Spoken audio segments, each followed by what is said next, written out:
esse mês de março, sobre esse tema aqui, ó, levando a vida a sério, caminhando com Deus, em meio à dor e em meio ao sofrimento. Eu falei no primeiro domingo, foi no domingo anterior, que se você de fato levar a vida a sério, se você está pensando, eu quero ajustar a minha vida, eu quero cuidar da minha saúde, eu quero viver um pouco tempo mais, eu quero viver até os meus 70 bem, 80 bem, você vai enfrentar sofrimento e dor. Esse é o conceito bíblico. Esse é o conceito bíblico. Não é muito o que a gente tem ouvido por aí. Se você levar a vida a sério, a dor e o sofrimento, elas estão incluídas nela. Falamos no primeiro domingo sobre Ana, aprendendo com Ana a buscar apoio em Deus. Ana, que lutou tanto para ter um filho, e ela não conseguia, mas ela buscou, e ela nos ensina a buscar recursos em Deus quando passamos por lutas e sofrimento. Hoje eu quero pensar um pouco mais sobre como é que nós caminhamos com Deus no meio da fornalha. Vocês vão entender o melhor que é isso, a ideia da fornalha. Eu não sei se você já parou para pensar que uma boa parte das pessoas que têm motivos para resistir a Deus, para resistir contra Deus ou até para rejeitar a Deus, é por causa da aflição e do sofrimento.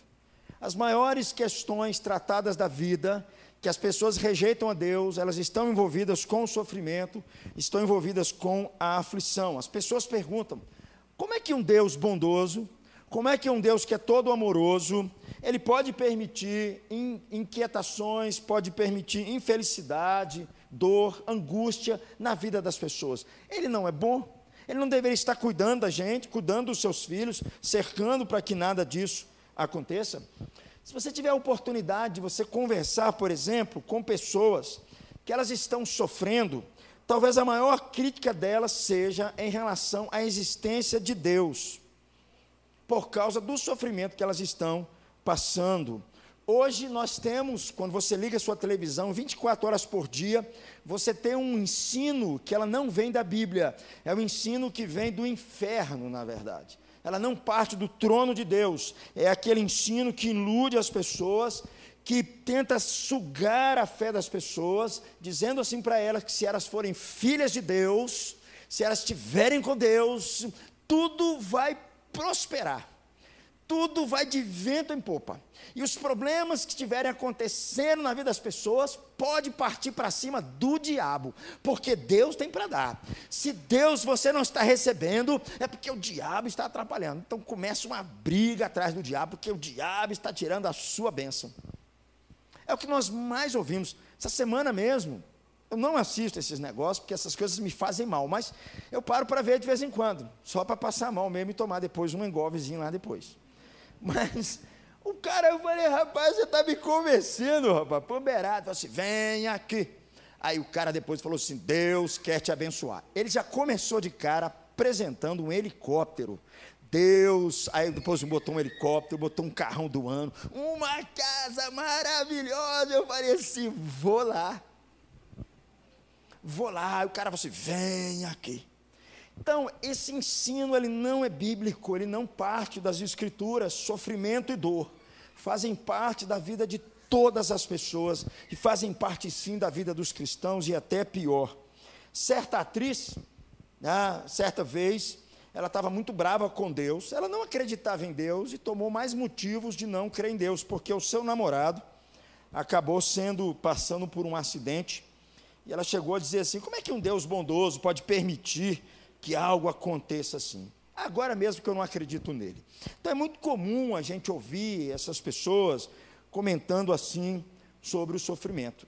Mas a minha pergunta é possível a gente descobrir justamente o contrário? Será que muitas pessoas justamente não encontraram Deus justamente na aflição, na dor? Muita gente tem encontrado Deus justamente no meio do sofrimento e da dor. Para muitas pessoas, as adversidades da vida é o que as impulsionaram a buscar a Deus. São as adversidades da vida que as impulsionaram a ficar mais perto de Deus. Os tempos difíceis despertaram no coração dessas pessoas, tiraram delas um sono ilusório de autossuficiência, porque nós temos um problema de autossuficiência espiritual. Nós achamos que nós somos os caras, nós não precisamos de Deus. E aí o sofrimento vem e tira essas pessoas desse sono profundo. Eu sei que muitas pessoas dizem assim: se você não vier pelo amor, você vem pela dor. Eu relutei muito tempo com essa frase, mas eu sou obrigado a me curvar diante dessa frase, porque ela tem sim um sentido correto sobre essa questão. Porque quando o sofrimento e a dor, elas afligem as pessoas passam a perceber que elas não têm controle sobre a vida delas. Que no fundo, elas nunca tiveram, mas sempre acharam que tiveram. Aí Deus permite o sofrimento para chamar a atenção da vida dessa pessoa. Talvez, queridos, a parte mais triste aqui, eu abro o coração para vocês, disso tudo, é quando nós encontramos pessoas que elas passaram por muita dor e muito sofrimento, e elas buscaram a Deus com toda a garra, e quando Deus as respondeu, Deus as curou, Deus libertou, Deus tratou os problemas da vida dela, tratou da família dela, ela percebeu que estava tudo bem, ela cantou aquela música da Xuxa, beijinho, beijinho, tchau, tchau. Tchau, nunca mais. Gente, eu lembro, eu era adolescente, Sérgio, eu lembro disso, e bom dizer, não faz muito tempo esse negócio.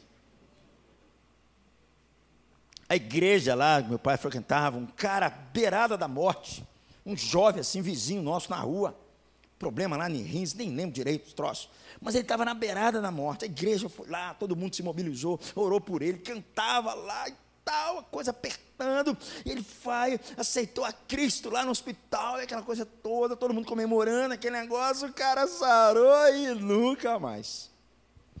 Essa para mim é uma das partes mais tristes que tem. Eu vou dizer para vocês, tá? Isso acontece muito no meio evangélico também. Os religiosos, normalmente, eles agem muito assim, os religiosos. Quando eles estão passando um aperto, eles buscam a Deus. Quando Deus responde, eles se afastam de Deus. Quando passa um aperto, buscam a Deus. Oram mais, jejuam mais, vão mais à igreja, fazem as coisas certinho. Depois Deus responde, eu não preciso mais de você. Por isso que o sofrimento, ele quebra a nossa autossuficiência. E eu creio, meus amigos, e eu tenho aprendido justamente isso, que a adversidade faz com que nós possamos que Deus leva as pessoas a crer nele, a fazer com que as pessoas voltem os seus olhos para ele, para que as pessoas possam de fato conhecer quem é Deus e entrar numa experiência mais profunda com Deus. Por favor, meu amigo, eu não estou falando assim, estou torcendo para você sofrer. Ô, Guilherme, eu estou torcendo, sua vida espiritual está mal, mas eu estou torcendo para você quebrar a perna, você... não estou falando isso. Estou falando que na nossa vida, quando os sofrimentos vêm, a gente precisa entender que por um lado é Deus chamando a nossa atenção para que possamos olhar para Ele, depender mais dEle. Um dos meios, queridos, mais eficazes de nós abandonarmos um conhecimento muito distante de Deus, muito abstrato de Deus, é de fato nós temos um encontro pessoal com Ele, como uma realidade viva. E é aqui que eu vou começar a conversar com vocês. Quando nós passamos numa fornalha da aflição. Tem uma frase do C.S. Lewis, que eu citei aqui, mas eu vou colocar aqui de novo. Queria que você lesse comigo. Diz assim, ó: Deus sussurra em nossas alegrias, fala em nossas consciências, mas grita em nosso sofrimento. No sofrimento, Deus está chamando a atenção do ser humano para Ele. E se eu pudesse, eu vou dar uma força para o C.S. Lewis aqui, porque para mim, Deus dá um berro quando eu vou num velório. Se Ele grita no sofrimento, no velório Ele dá um berro. Porque Ele está dizendo para mim, destino humano, com todas as tentativas possíveis, terminou ali. Por um lado, é Deus chamando a atenção do ser humano para Ele mesmo. Eu creio, meus amigos, que os crentes, eles compreendem assim, muitas vezes, racionalmente, muitas verdades de Deus. Muitas verdades doutrinárias estão aqui, ó, na mente de muitas pessoas que se dizem cristãos. Mas para chegar ao coração, Deus permite muitas vezes o sofrimento. Deus permite muitas vezes a luta, para que saia daqui e desça o coração da vida de muita gente que até mesmo conhece a Deus, diz conhecer a Deus. Na teoria, queridos, tem uma frase de uma autora que diz assim, ela passou por muita dificuldade, ele dizia o seguinte: na teoria, eu sempre soube que Jesus é tudo o que alguém precisa. na teoria, para seguir a sua vida. Mas ninguém sabe, na verdade, que Jesus é tudo do que a pessoa precisa, até que Jesus seja a única coisa que lhe resta. Nós somos assim. Vamos continuar nos agarrando às coisas, de fato, para a gente pensar assim, não preciso depender tanto de Deus. Se você der uma olhadinha nas Escrituras, você vai perceber que de Gênesis a Apocalipse, a Bíblia ela trata de forma muito clara sobre o sofrimento. Ela trata sobre isso e deixa isso muito claro, de Gênesis a Apocalipse. Só vou citar para vocês aqui algumas coisas. Por exemplo, em Êxodo, a Bíblia nos relata que o povo de Israel passou 40 anos no deserto. Foi um tempo de testes e um tempo de muita provação para a vida deles. Se você olhar os salmos, que os salmos são as orações, eles apresentam para nós situações de pessoas no dia a dia da vida, que elas estão impressionadas com o que está acontecendo, e elas estão clamando a Deus, e elas estão buscando a Deus no meio da dor e no meio do sofrimento. Se você chegar em casa e ler o livro de Jó, são praticamente 42 capítulos falando de um homem lutando com Deus no meio da dor e no meio do sofrimento. Se você ler Abacuque, é a mesma coisa. Se você, por exemplo, ler Hebreus e 1 Pedro, uma carta que ele está escrevendo, porque os crentes estão sofrendo. E aí, queridos, a pessoa central da Bíblia é o nosso Senhor Jesus. E a Bíblia fala que Jesus foi um homem de dores. Um homem de dores. A Bíblia toda fala sobre o sofrimento, tanto quanto fala sobre qualquer outro assunto. Por isso que nós podemos dizer que o sofrimento, ele se encontra bem no centro de duas coisas: da descrença com respeito a Deus e da crença com respeito a Deus. Tem pessoas que vão passar pelo sofrimento aqui, e elas vão praguejar contra Deus, vão virar as costas para Deus.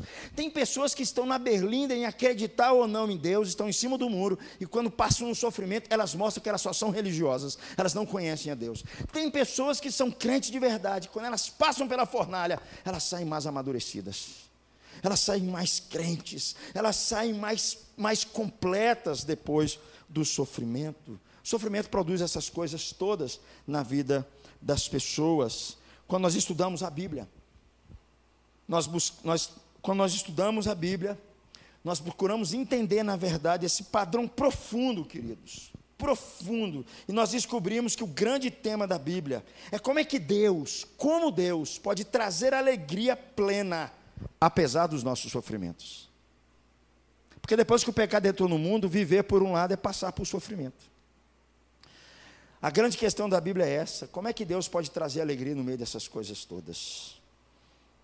Mas através dele nós sabemos que, assim como foi com Jesus, que nos salvou, não apesar do que Jesus sofreu, mas por causa do que ele sofreu. Portanto, meus amigos, nós podemos dizer que aqueles que de fato são cristãos, no meio do sofrimento, eles vão experimentar uma alegria peculiar, algo rico, algo tocante, que parece que as pessoas não vão entender bem, mas é por meio do sofrimento que elas vão compreender essas coisas. Por um lado, queridos, o sofrimento faz Deus parecer que está ausente. Parece que Ele está muito ausente de nós. Parece. O profeta Isaías, e aqui eu vou começar a trabalhar sobre... Ele falou algo sobre essa questão da fornalha, que nos ajuda a entender bem que parece que Deus está ausente, mas Deus está muito mais presente do que a gente imagina. Leia comigo, por favor, Isaías capítulo 43, versículo 2, por favor. Quando passares pelas águas, eu serei contigo. Quando pelos rios, eles não te submergirão. Quando passares pelo fogo, não te queimarás, nem a chama arderá em ti. Sem dúvida alguma, meus irmãos, de todas as metáforas da Bíblia, que a Bíblia fala sobre o sofrimento, a melhor metáfora que tem é o fogo. O fogo é uma das melhores maneiras de Deus dizer e falar para nós o que é passar pelo sofrimento, o que é passar pela dor. Na Bíblia, fogo, ele é símbolo conhecido de tormento, símbolo conhecido de dor. E esse texto de Isaías descreve justamente isso: quando passares pelo fogo, dá a ideia de alguém que está caminhando pelo fogo, dá a ideia de alguém que está sendo provado pelo fogo, dá a ideia de alguém que está sendo provado por uma fornalha ardente, ou uma forja. O O que é uma forja? Uma forja, na verdade, é aquele local onde o ferreiro trabalha. Ele coloca lá o seu aço para queimar, para derreter o aço, e ele vai em cima da bigorna com um martelo e vai, pá, batendo, batendo, batendo. Ou a ideia de uma forja também é a ideia daquele forno que é utilizado para aquecer os metais. Ou é aquele trabalho que é utilizado pelo ferreiro, ou é aquele conjunto de instrumentos utilizados pelo ferreiro na sua oficina. O trabalho do forjamento por meio da forja ainda se parece com o do metal, que ele deve ser aquecido, martelado sobre uma bigorna, a fim de que ele possa ser temperado novamente. Essa ideia do fogo, essa ideia da forja é muito utilizada pela Bíblia quando fala sobre o sofrimento. Qualquer objeto, queridos, com esse grau de calor, quando alguém coloca um objeto num grau de calor para derretê-lo, a gente percebe que é muito perigoso isso. É muito perigoso. Mas se ele for usado de forma correta, ao invés de destruição, ele produz outra coisa. Qualquer objeto, se colocado de maneira adequada na forja, ele pode ser moldado, ele pode ser refinado, ele pode ser purificado, ele pode ser até embelezado. Você sabia que a dor e o sofrimento pode produzir isso na gente? Pode produzir em nós uma beleza melhor, pode produzir em nós um caráter melhor, pode produzir em nós um espírito mais parecido com o de Cristo. Essa que é a ideia do fogo. Essa, queridos, é uma perspectiva muito clara na Bíblia, quando fala sobre o sofrimento, quando nós temos que encarar o sofrimento, suportando tudo isso com fé em Deus. No fundo, acabará nos transformando em pessoas melhores. Em pessoas melhores. Às vezes, querido, nós vemos pessoas sofrendo. Muitas vezes, Paulinho, Deus está colocando essa pessoa numa forja, para tratar a alma dela, para tratar o coração dela, para ver se ela entende, se sai mais aperfeiçoado, se sai com um caráter melhor. Tim Keller, um autor que eu gosto muito, ele diz assim numa frase: o sofrimento pode jogar o mal contra o mal, pode frustrar os propósitos destruidores do mal e fazer surgir da escuridão e da morte luz e vida. Você sabia que o sofrimento pode te refinar? O sofrimento pode botar para fora o que está dentro do seu coração. Tem muita gente que, quando passa pelo sofrimento, o povo de Israel passou sobre isso, o que eles botaram para fora eram os ídolos que estavam lá dentro. Quando eles começaram a perceber, e tem muita gente que é assim, quando eles começam a perceber que estão perdendo seus bens, quando eles começam a perceber que estão perdendo o seu trabalho, estão perdendo a sua fama, Deus permite que eles passem por isso, e aí começa a brotar quem é o Deus que está lá dentro. Aconteceu isso com o povo de Israel. Gente, eu vou dizer para vocês, é muito triste isso. Eu sei que depressão é um sintoma de todos, eu sei que problemas emocionais é um sintoma de todos, mas muitas vezes Deus está querendo tirar os ídolos do nosso coração e permite que a gente passe por sofrimento.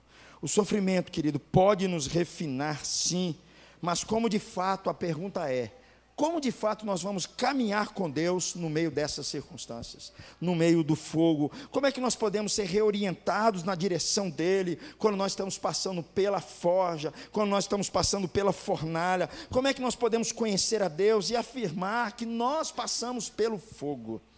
E aí, queridos, eu quero convidar você a pensar comigo nessa noite, na história de 3 jovens, que eles verdadeiramente passaram pela fornalha. Eles definitivamente passaram pelo fogo, verdadeiramente eles caminharam pelo fogo, eles enfrentaram a aflição, eles enfrentaram tudo isso com algo de Deus no coração deles. Alguns autores, queridos, chegam a dizer que aquele texto de Isaías que nós lemos, quando passares pelo fogo, ele não vai te queimar, estava se referindo ao que haveria de acontecer com Daniel, com Sadraque, Mesaque e Abidnego, esses 3 jovens que nós vamos pensar nele agora.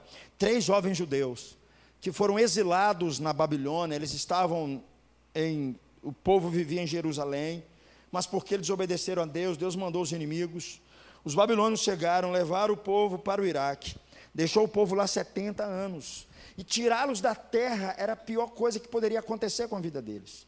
E naquele período, Deus levanta 3 jovens, Sadraque, Mesaque e Abidnego, e os coloca debaixo do governo de Nabucodonosor. É esse texto, querido, que nós vamos meditar nessa noite. Como é que nós podemos caminhar no meio do sofrimento, tendo a certeza de que Deus está conosco? Vamos ler Daniel, capítulo 3, versículos 1 e 2. Vou ler o primeiro, você lê o segundo. O rei Nabucodonosor fez uma imagem de ouro que tinha 60 côvados de altura e 6 de largura. Levantou-a no campo de Dura, na província da Babilônia.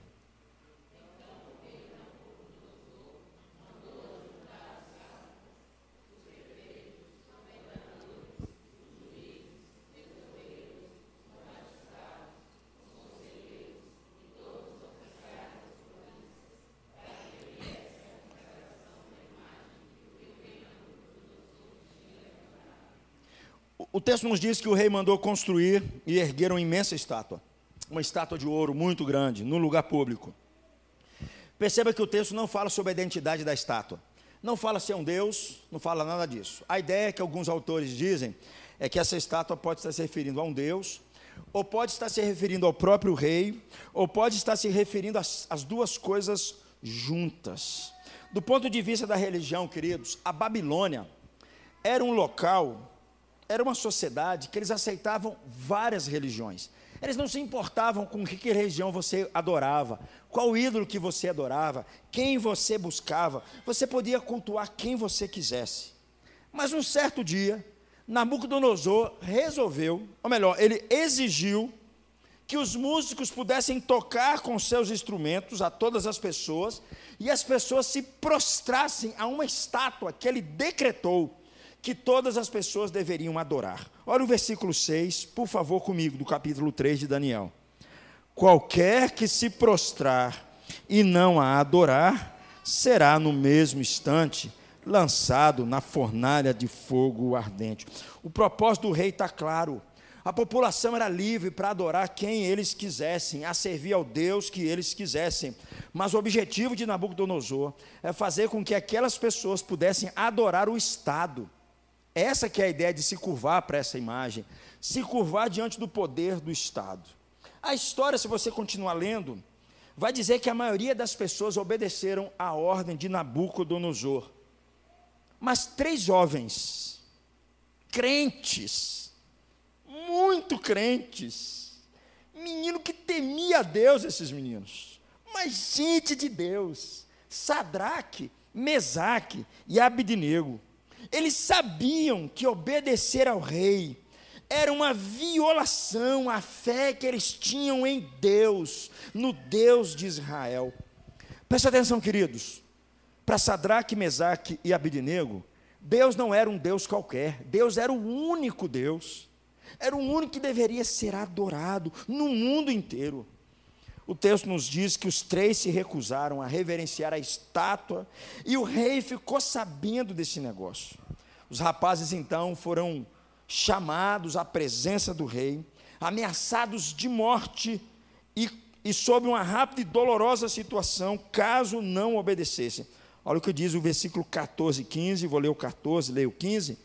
Falou Nabucodonosor e lhe disse: é verdade, ó Sadraque, Mesaque e Abidnego, que vós não servis a meus deuses, nem adorais a imagem de ouro que levantei?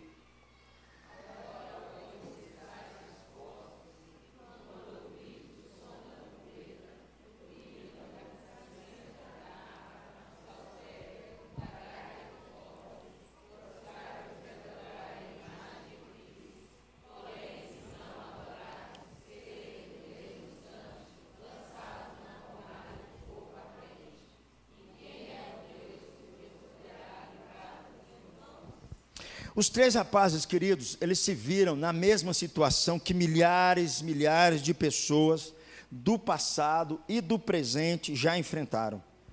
Porque eles não se conformam à fé deles a outros deuses, porque eles não se conformam à fé deles à prática religiosa e às exigências de um mundo que quer afastá-los de Deus, ou a uma fé que vai levá-los a um regime totalitário.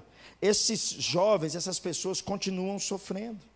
De várias formas, queridos, os 3 jovens também, eles representam a todas as pessoas que de repente se veem numa aflição dolorosa, sem motivo algum.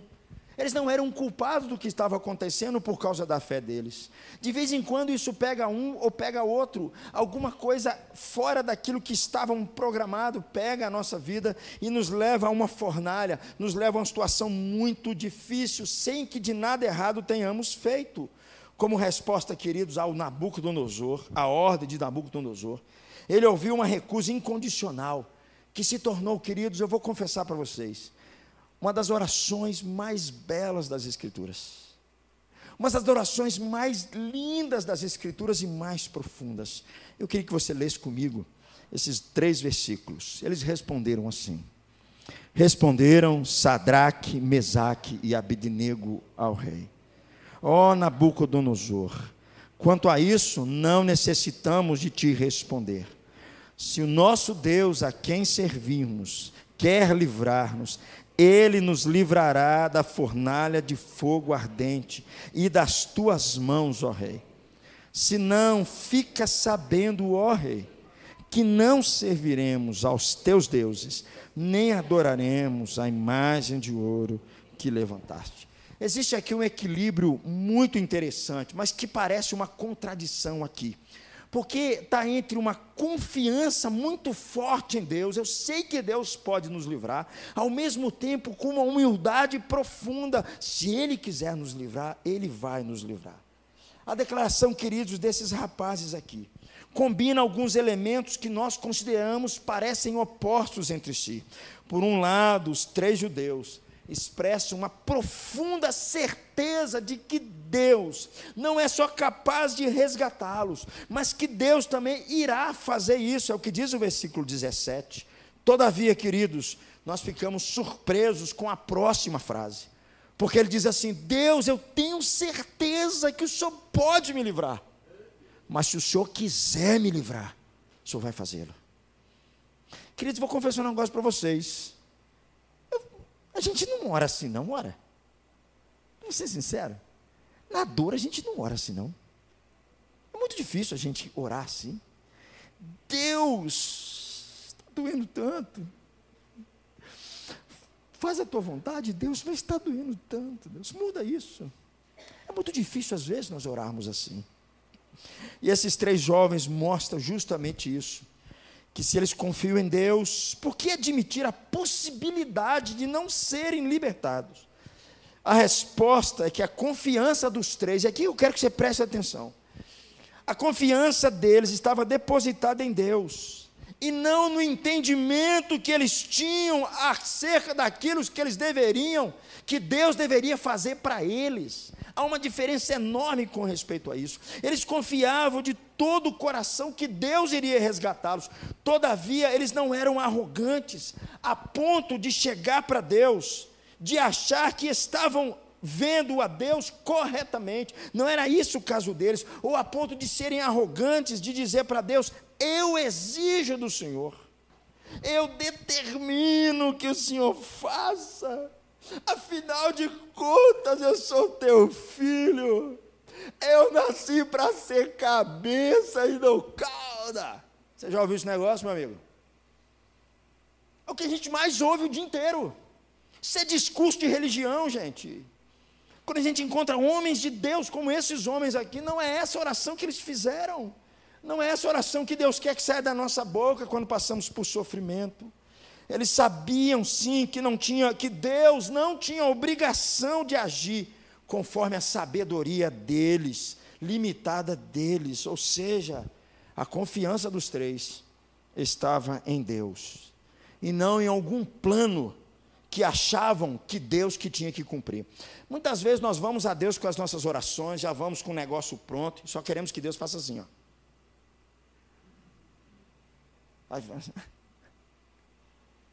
Aí Deus fala assim: eu vou dizer não para esse negócio aí. Você fala assim: Deus, espera aí, ó. A gente já vai com o negócio pronto assim, fala assim: Deus, está tudo arranjado, hein? Mexe não. Igual eu falei aqui uma vez, tem gente que ora para Deus e fala assim, a oração do cara é mais ou menos assim: Deus, assim, eu só quero que o Senhor me atenda uma coisa, uma coisa: não mexa em nada. Não põe a mão em nada, porque toda vez que o senhor põe a mão, alguma coisa está errado. Não mexa nos meus planos. Muitas vezes nós oramos assim. Quando você vê a história de homens como essa, de homens como Jó, a gente começa a entender, queridos, por um lado, o que é a vida cristã. Esses 3 homens, eles confiavam em Deus. Isso tudo incluía a confiança de que Deus sabia o que era melhor para eles. Queridos, vou dizer um negócio para você: você não sabe o que é melhor para você, Deus sabe o que é melhor para você. Deus pode permitir sofrimento na sua vida, porque Ele sabe o que é melhor para você e para mim. Eles estavam dizendo aqui, queridos, mesmo que o nosso Deus não nos socorra, e tudo bem se Ele agir assim, não vou abandoná-lo, vou continuar adorando a Ele, vou continuar o servindo, Ele é o meu Deus. Nós vamos servir ao nosso Deus, quer Ele esteja de acordo com a nossa sabedoria ou não. Nós não obedeceremos ao rei, ou melhor, nós desobedeceremos ao rei, não é porque nós achamos que Deus vai nos poupar, nós vamos desobedecer ao rei, porque Deus é o nosso Deus. Eu vou dizer não para um monte de coisas, porque Deus é o meu Deus. Essa oração, queridos, que precisa sair da nossa boca. É muito comum nós ouvirmos cristãos dizerem mais ou menos assim: se queremos que Deus nos abençoe, devemos crer com todo fervor, sem jamais duvidar, que Ele vai nos abençoar. Você já ouviu um negócio assim? O problema seu é a sua fé. Porque Deus tem para dar a sua fé. Peça com mais força, peça mais alto, ou peça para o homem de Deus. Vá até o homem de Deus. Ou, como eu disse aqui no começo, sou o filho do rei. Você já viu muitas placas de carro que dizem assim: Deus é fiel? Ele não está pensando que Deus é fiel com ele mesmo, porque quando a Bíblia fala que Deus é fiel, está dizendo que Deus é fiel com ele, com a sua palavra, com o seu caráter. Deus não é fiel comigo, Deus é fiel com ele. Mas a jogada ali é essa, que Deus é fiel, Ele tem que fazer. Ou até cânticos que nós cantamos, Vitória. Se o mar não se abrir, Deus vai me fazer andar por sobre as águas, rompendo em fé. Até isso nós cantamos. Ou alguns que dizem assim: é só você exercitar a sua fé. De preferência, venha à igreja às 7, às 9, às 11, meio-dia, 2 horas, 5 da tarde, 7 da noite, meia-noite, venha para cá. Exerça a sua fé. Querido, isso é uma jogada. Presta atenção nesse negócio. Por que tudo tem que ser feito no templo? Você não pode botar seu joelho em casa e clamar a Deus. Você não pode fechar a porta do seu quarto e pedir a Deus que visite seu coração. Tem algo estranho no reino da Dinamarca. Muito estranho nesse negócio todo. Queridos, nós vivemos nesse ambiente em que Deus é o meu empregadinho. Deus não pode interferir. Deus não pode permitir que coisas erradas deem na minha vida. É só você clamar com todo fervor, sem jamais duvidar que você vai receber. É muito comum nós ouvirmos isso. Isso está no coração de muita gente. Muita gente, muita gente. Mas não é isso que nós vemos aqui, queridos. Se você olhar os grandes servos de Deus, de Abraão, todos os servos de Deus, todos eles passaram pela fornalha. Todos eles. Inclusive o nosso Senhor Jesus passou pela maior de todas as fornalhas. Se nós orarmos: querido Deus, sei que vais responder a essa oração, tu não podes deixar de respondê-las. Significa que essa confiança não está no Deus verdadeiro, mas está na sua sabedoria, está nos seus planos, está nos seus projetos. É assim, querido, sempre ouço coisas mais ou menos assim: eu confiei em Deus, eu creio em Deus com toda a minha vida, mas Deus não me atendeu. Que decepção! Oro por anos para arrumar um namorado, e Deus não me atendeu. Nem passado preguei numa igreja lá em Nova Era, com essa menina já de muito tempo. Tudo bem? O senhor está orando um pouco, hein, pastor?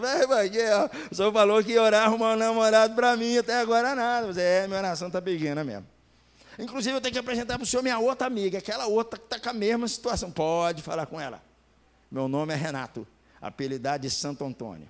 Pode me chamar que eu vou lá. Eu brinco com as pessoas, né? Mas assim, que decepção, um monte de gente assim com esse negócio. Um dia eu falei isso com uma menina, a menina falou assim, pastor, já peguei o senhor, botei o senhor de cabeça para baixo dentro do copo com água. Que é isso, menina? Se você perceber, queridos, melhor você vai entender que a fé e a esperança dessas pessoas estão no plano delas, não estão em Deus. É isso que Sadraque e Mesaque nos ensinam aqui. Está no plano delas para a vida delas. Deus, de fato, não é muita coisa para a vida delas, quando elas passam principalmente por aflições e por dificuldades. O objetivo delas com Deus é alcançar o alvo delas, é alcançar aquilo que elas estão querendo. Porque, meus irmãos, deixa eu abrir um parênteses aqui rapidinho. Nós temos um problema aqui. A gente só ouve aquilo que a gente interessa para a gente, concorda comigo?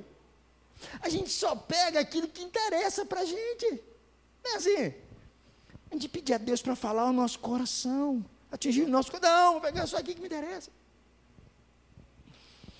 Na melhor das hipóteses, queridos, nós confiamos em Deus de um jeito, mas nós apresentamos a Deus os nossos planos e dizemos para Deus que Ele tem que fazer conforme os nossos planos. Sadraque, Mesaque e Abednego confiaram em Deus e ponto final. Ponto. Deus, o que vem depois é com o Senhor. É com o Senhor, Deus, o que vem depois. Superficialmente, queridos, a abordagem do eu tenho certeza de que Deus vai nos resgatar. Parece uma certa confiança da parte deles, mas no fundo, ou na parte deles, ou na parte de muita gente, mas no fundo, está cheio de ansiedade, está cheio de insegurança. Sadraque, Mesaque e Abednego confiaram em Deus inteiramente, totalmente. Por isso, queridos, eles não vacilaram nem um pouco. Espiritualmente, eles já tinham passado pela prova de fogo. Eles estavam prontos para o livramento ou para a morte, de um jeito ou de outro. Eles tinham plena certeza de que Deus, presta atenção nisso, querido, Deus seria glorificado por meio da vida deles, quando eles estivessem passando por sofrimento. A igreja reformada tem um lema que diz assim: a Deus toda a glória. Significa que, por meio do meu e do seu sofrimento, Deus também vai ser glorificado. Quando o crente passa pela fornalha, mas ele não nega a sua fé. Quando o crente passa por uma fornalha, ele continua temendo a Deus e buscando a Deus, sai mais aperfeiçoado. Ele está glorificando o nome de Deus. Os rapazes sabiam, queridos, que Deus os livraria da morte, ou por meio da morte. Era o que estava no coração deles. E a maior alegria deles era glorificar a Deus, e não usar Deus para alcançar os seus próprios objetivos na vida. Sabe como é que eles saíram? Homens destemidos, homens gigantes, homens moldados. É assim que eles saíram. Nada conseguiria derrotá-los. O texto vai nos dizer, queridos, que quando Nabucodonosor ouviu a resposta desses meninos, desses 3 jovens, ele ficou muito, mas muito bravo. Ele ordenou que a fornalha pudesse ser aquecida 7 vezes mais do que o normal.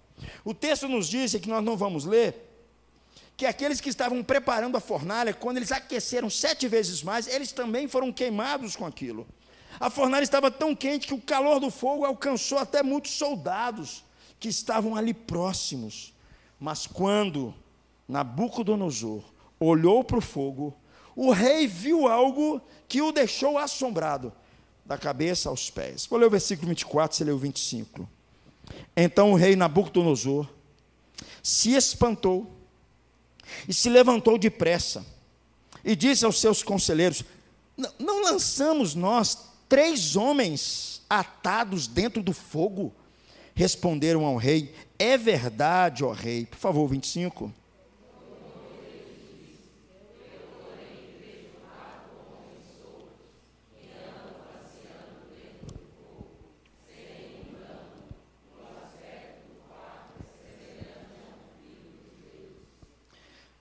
Ao invés do rei ouvir 3 homens agonizando, 3 homens gemendo, 3 homens dizendo assim: Deus, eu sou teu filho, me livre. Não foi isso que eles ouviram. 3 homens se contorceram. O que o rei viu foram 4 pessoas caminhando no fogo, desamarradas e sem sofrimento algum. Porém, o que chama a atenção de Nabucodonosor foi o 4º homem. O texto diz aí, no finalzinho diz: o 4º homem é parecido com um filho dos deuses. É evidente, queridos, que mesmo em meio à fumaça, em meio às chamas, essa figura, ela tinha uma aparência de um ser extraordinariamente poderoso.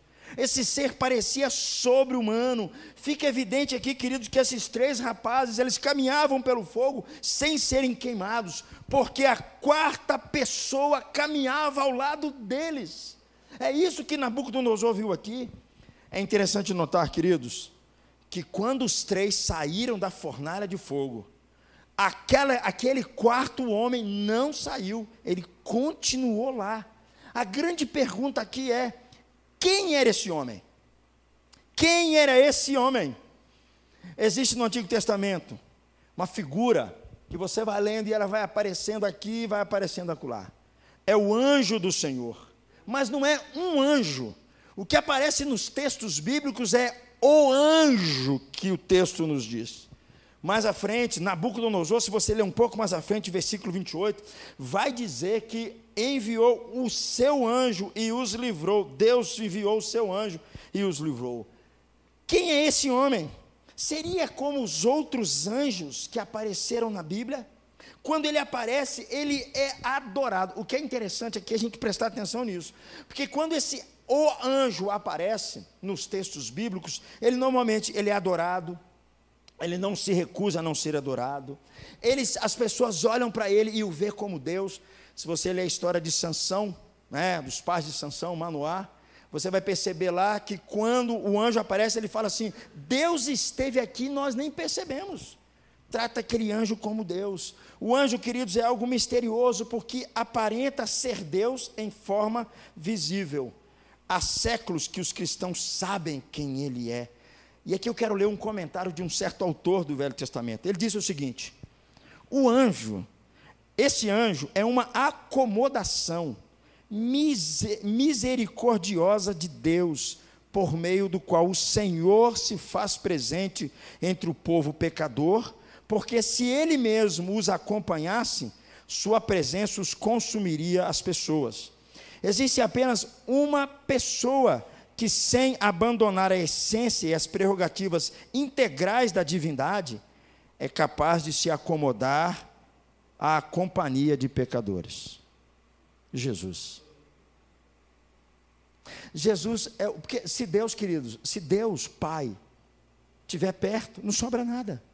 O único que a gente pode se acomodar à presença de Deus Pai é a presença de Jesus.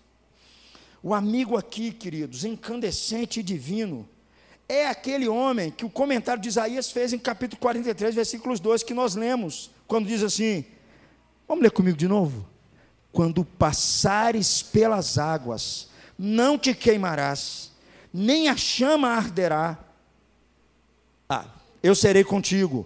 Quando pelos rios, eles não te submergirão. Quando passares pelo fogo, não te queimarás, nem a chama arderá em ti. Quem imaginaria que Deus estava sendo literal ao dizer isso a Isaías? Eu estarei com você no fogo. Perceba, meus irmãos, até onde ele vai para estar com os seus. Quando nós pensamos, queridos, em Jesus, quando nós pensamos na glória de Jesus, quando nós pensamos que Jesus, antes de colocar os seus pés aqui, ele vivia numa felicidade profunda, algo inimaginável por toda a eternidade, nós entendemos que quando Jesus veio à terra, foi como se ele estivesse caminhando pela fornalha, porque ele abandonou a glória e a felicidade junto ao seu Pai. Quando Jesus nasceu, queridos, ele veio estar conosco, a sua humanidade finita e frágil aqui na terra. Ele viu ele se viu pressionado e atacado por todas as pessoas que queriam matá-lo, porque as pessoas não o compreendiam e queriam rejeitá-lo. Mas acima de tudo, queridos, foi no vinda de Jesus. Foi justamente na cruz que Jesus realmente se tornou a nossa família. Como Sadraque, Mesaque e Abednego, Jesus ele foi condenado injustamente a uma morte dolorosa por um regime totalitário. Contudo, quando chegou a hora de Jesus entrar na fornalha da aflição, ninguém além dele estava lá. Jesus permaneceu sozinho. Nenhum personagem divino ficou ao seu lado, pois naquele momento Jesus na cruz exclamou: Deus meu, por que me abandonaste? Jesus, queridos, quando o fogo da ira de Deus estava queimando o mais íntimo do seu ser, as labaredas o cobriram, ele estava completamente sozinho. Sabe por que ele fez isso, queridos? Porque o Deus que ficou ao lado dos 3 judeus exilados, mas não de seu único filho. Por que Deus ficou ao lado dos 3 judeus, mas não ficou ao lado de Jesus? Porque na cruz, queridos, Jesus estava sofrendo, não apenas conosco, Jesus estava sofrendo por nós. Jesus estava nos substituindo. Sadraque, Mesaque e Abednego, eles eram homens bons, homens de Deus, mas eles continuavam sendo seres humanos falhos. Davi, queridos, no Salmo de número 130, ele afirmou assim que se alguém fosse manter um registro dos seus pecados visíveis e invisíveis, ninguém resistiria à presença de Deus. Davi ora assim: Deus, não leve em consideração os pecados que eu nem conheço. Deus, não visite a minha juventude, não olhe para os meus pecados de outrora. Ser humano nenhum consegue ficar na presença desse Deus. Os 3 rapazes, eles não mereceram que o Senhor os livrasse, porque viviam de modo perfeito e puro. Pelo contrário, Deus caminhou pela fornalha com eles, porque ele veio ao mundo em Jesus, e ele passou pelo fogo do castigo, que os rapazes e nós todos merecemos. É por isso, queridos, que Jesus pôde perdoar e aceitar aqueles que confiam em sua misericórdia. Assim, ele pode estar conosco, queridos. Eu e você, no meio das nossas dores e dos nossos sofrimentos, quando passamos pela fornalha. Que lições, queridos, nós aprendemos aqui da fornalha? Eu quero caminhar para o encerramento. Se você crê em Jesus e descansa em seus braços, o sofrimento estará para o seu caráter, assim como o fogo está para o ouro. Você quer saber quem você é? Você quer saber quais são os seus pontos fortes e os seus pontos fracos? Você deseja ser uma pessoa mais compassiva, uma pessoa mais amorosa, uma pessoa mais generosa, uma pessoa mais humilde? Você deseja isso tudo? Você quer confiar em Deus, que Deus não vai abalar, que Deus não vai ser uma decepção para você na sua vida?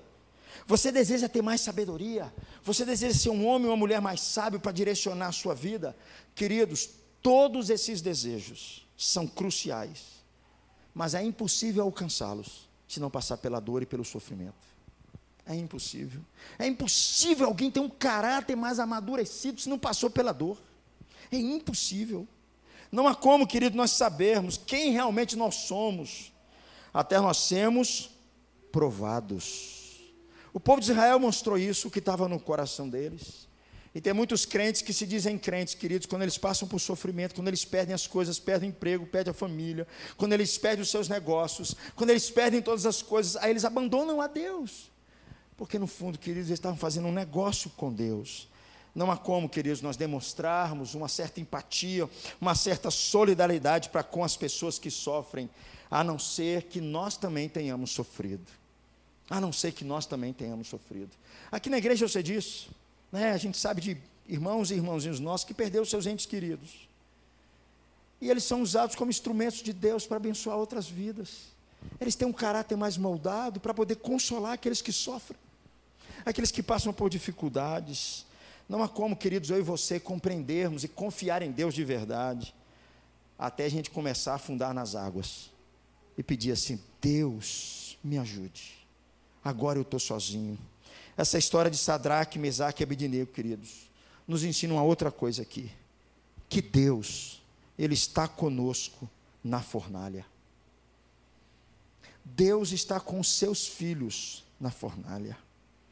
Que Deus está com aqueles que de fato temem, que o temem, quando eles passam por muita dor. Essa metáfora significa que Deus sabe o que é sofrer, as tristezas desse mundo.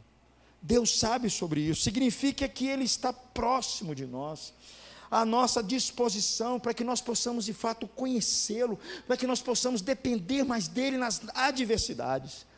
Querido, te pedir uma coisa, só uma coisa: não permita que o sofrimento venha abrir os seus olhos para Deus. Busque Deus agora.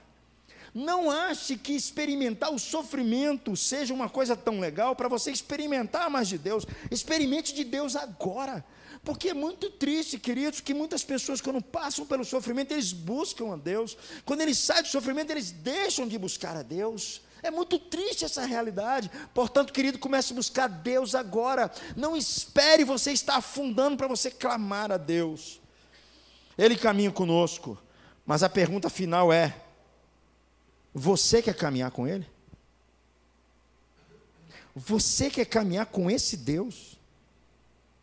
Se nós construímos um Deus falso, que segue os nossos planos, que só faz a nossa vontade, um Deus que é o nosso empregadinho, um Deus que está aqui só para nos servir, quando as durezas da vida aparecer, tudo vai desmontar, não vai dar sustentação, nós vamos sentir realmente que nós fomos abandonados, e nós de fato estaremos na pior situação possível. Essa reflexão, queridos, é importante porque todos sabemos que o sofrimento não apenas reina, mas também que o sofrimento, para algumas pessoas, ela pode endurecer o seu coração. Eu já contei aqui uma vez, né, aquela ilustração do Rubem Alves, do milho de pipoca, né? Pipoca é um negócio delicioso, macio, gostoso. De vez em quando Letícia fala assim: pai, estou querendo fazer uma pipoca, o que o senhor acha? Letícia, faz um balde enorme para nós aqui. Deliciosa a pipoca.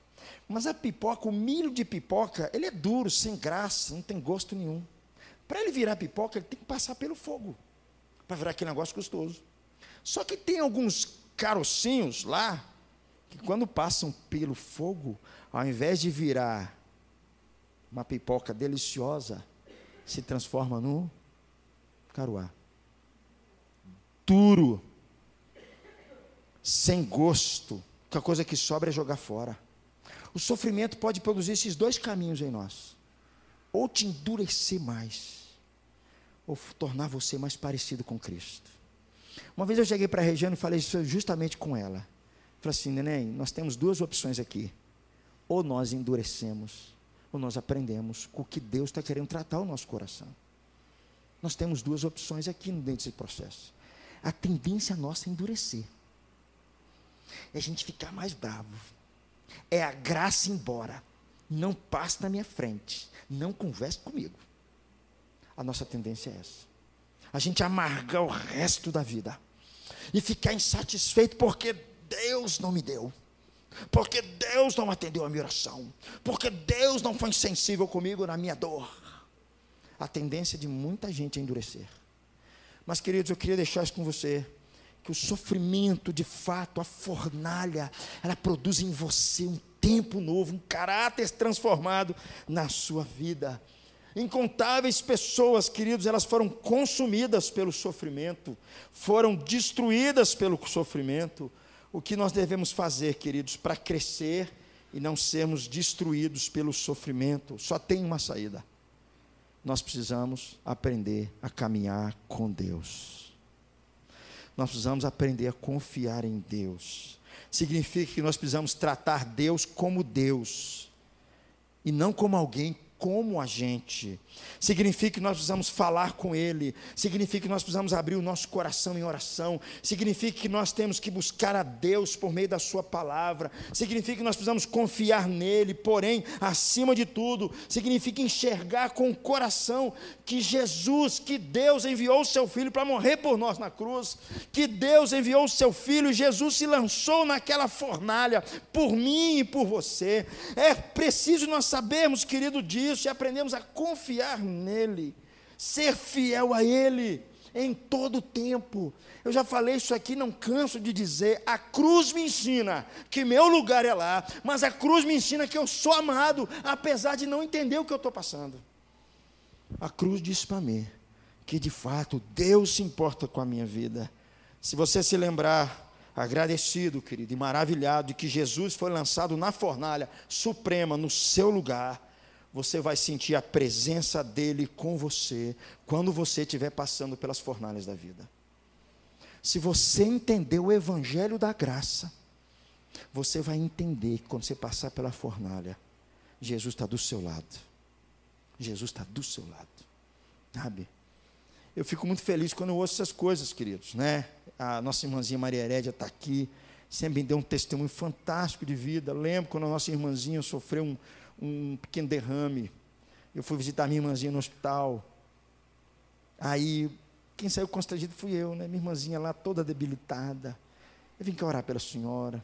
Aí antes eu estava, tá bom, irmão, amém, vou embora. Não, peraí, Renato, eu quero orar por você também, Renato.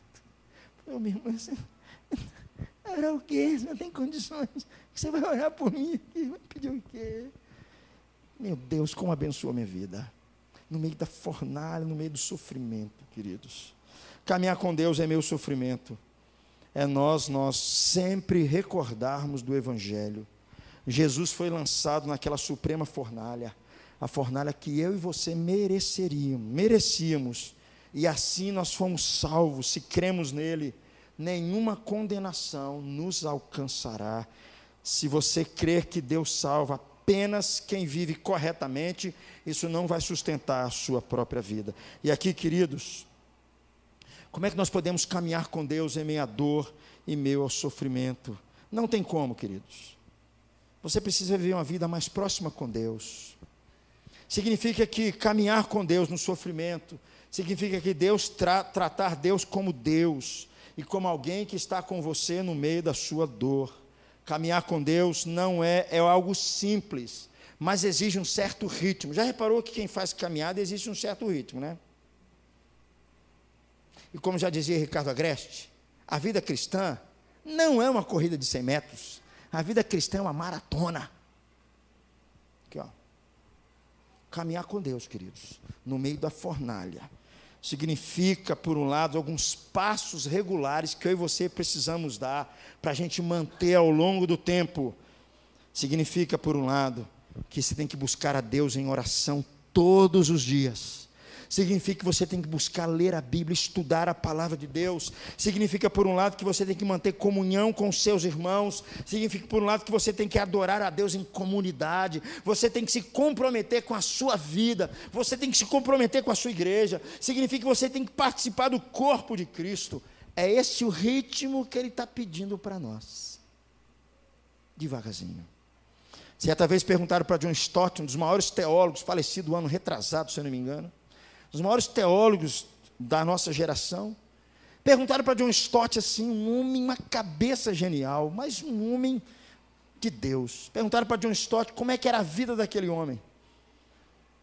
Ele falou assim: a minha vida se resume em tempo de oração com Deus, estudo da palavra e eu ter que ir à igreja com os meus irmãos. Que é isso, John Stott? Doutor em teologia? Tanta coisa se eu falar esse beabá que eu já sei. Mas a vida cristã se resume a isso, queridos. Isso significa caminhar com Deus diariamente. Significa devagarzinho esse aprendizado, Deus nos formando, nos formatando. E é nessas horas que Deus levanta irmãos e irmãs para nos apoiar, para nos encorajar, para nos ajudar. É para isso que nos serve. Caminhar com Deus, queridos, com o sofrimento, significa então que, em geral, a pessoa não fique imediatamente livre das suas dúvidas e dos seus medos. Não significa isso. Não significa isso. Não significa que a gente não vai ter essas questões na vida. Mas significa, por um lado, que Deus continua sendo Deus. E eu creio que Ele está comigo. Porque a cruz já provou que Ele está comigo. A cruz já provou que Ele se importa com a minha vida. Eu posso enfrentar as maiores fornalhas de todos os tempos. E eu sei, queridos, que não é fácil. Não é fácil. Não é fácil. Que coisa não é tão fácil assim. Mas que Deus esteja conosco, queridos. Que você aprenda a caminhar com Ele em todo o tempo. Que você aprenda a confiar em Deus, apesar de todas as coisas. Que você aprenda a viver com Ele em todo instante. Vamos orar nesse momento. Pedir que Deus visite o nosso coração nessa noite.